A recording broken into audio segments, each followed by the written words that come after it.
Latamtoota hordoftoota Amusaar baga nagayaan gara Amusaaritti dhuftan jechaati.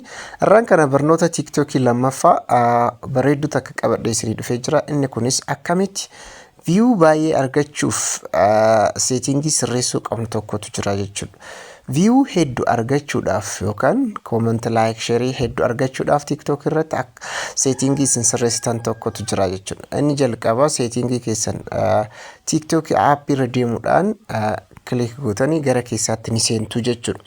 Gara keessaatti seenuudhaan as dhuftaniiti profaayilii keessan irratti yeroo tokko ni cuqaastu jechuudha. Sana erga cuqaastanii booda tuqaa sadii gara gubbaa kana jiru irra tuquudhaan gara keessaatti ni seentu jechuudha. Sana booda gara gadii kanatti as bu'uudhaan setting and privacy kan jedhu kana ni argitu jechuudha. Setting and privacy kan jedhu kana yeroo tokko irra tuquudhaan gara keessaatti ni seentu jechuudha. As tuquudhaan erga seentanii gara kanatti dhufuudhaan iddoo kanatti content preference kan jedhu kana irra cuqaasuudhaan gara keessaatti seentanii jechuudha. Content preference kuni akka wantoota hedduutti sirreeffatan isin agarsiisa. Iddoo kanatti fakkeenyaa fi wantoonni useless contentiin akkasumas immoo app next settingin wantoonni garaagaraa hoomii keessanirra dhufaa isin rakkise isa sana sirreessuudhaaf kan itti fayyadamtan. Hoomiin keessan qulqulluu ta'e wantoota isin barbaadanii fi akkasumas viidiyoon keessan view argachuu yoo dadhabe iddoo itti sirraa'u jechuudha. Kana booda irra cuqaasuudhaan gara keessaatti ni seentu. Iddoo kanatti gad dhufuudhaan kan argitan refresh your content feed kan jedhu kana ni argitu jechuudha. Ani yeroo dhiyoo kana akkas godhee waan jiruuf in progress kan jedhu na agarsiisa jechuudha. Asitti in progress kan jedhu na agarsiisa. Kanaaf isa kanarra cuqaasuudhaan gara keessaatti ni seentu.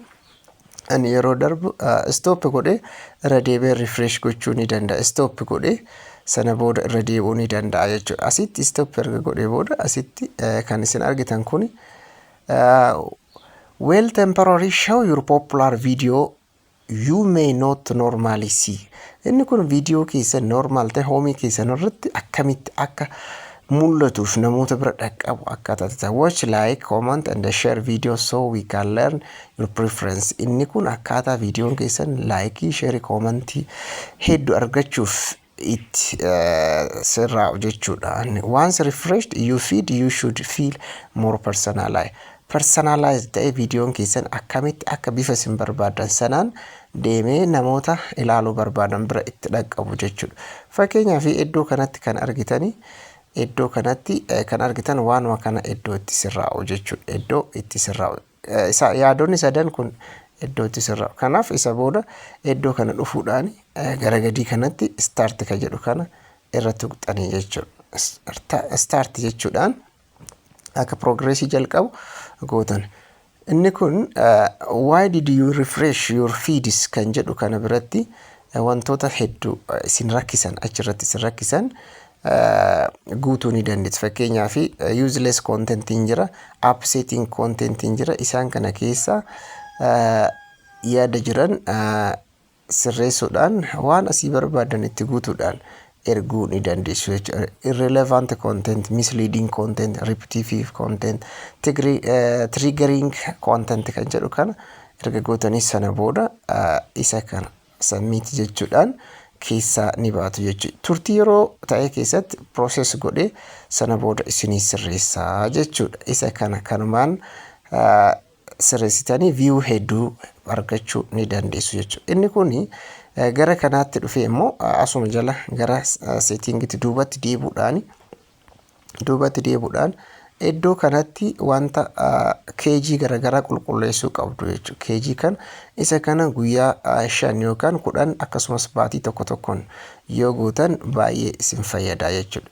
Fakkeenyaaf asitti kan argitan free app space kan jedhu kana irra qulqulleessuu qabdanii jechuudha. Inni kun guyyaa 5 yookaan torbee keessatti yeroo ta'e qulqulleessuun dirqama jechuudha.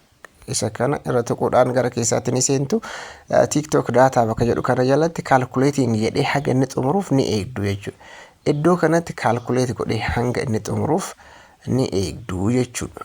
fakkeenyaa fi calculate ni godha. Sana booda keeji bakka jettu kan irra maal gootu iddoo kana kan qulqulleessuu qabdan gara biraa otoo hin taane iddoo kana qulqulleessuu qabdu jechuudha. Inni kun calculate gochuu jira. Haga inni calculate godhee xumuruuf ni eegna. Calculate godhee xumuree jira.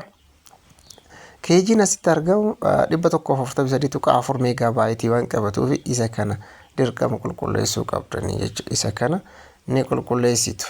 Clear iddoo jedhu kanarra tuquudhaan ni qulqulleessitu jechuudha. Haala kanaan TikTokiin keessan akka view hedduu argatu gochuun salphamatti ni danda'a. Inni kun 143 ture gara 0tti jijjiirameera jechuudha. Haala kanaan TikTokii keessan irratti settingii kan sirreessuudhaan view hedduu argachuun ni danda'ama. Viidiyoo biraatiin hanga walitti deebinutti kabajaa fi jaalalaan tura isiniin jechaati. TP gosa kana argachuu yoo barbaaddan subscribe gochuun nuti dabalamuu qofa. Viidiyoo kanas share like gochuu hin dagatinaa. Subscriptioniin yeroo xiqqoo tokko isinitti fudhata. Isii sana daqiiqaa muraasa fudhadhaatii subscribe godhaa isiniin jenna. Nagaatti.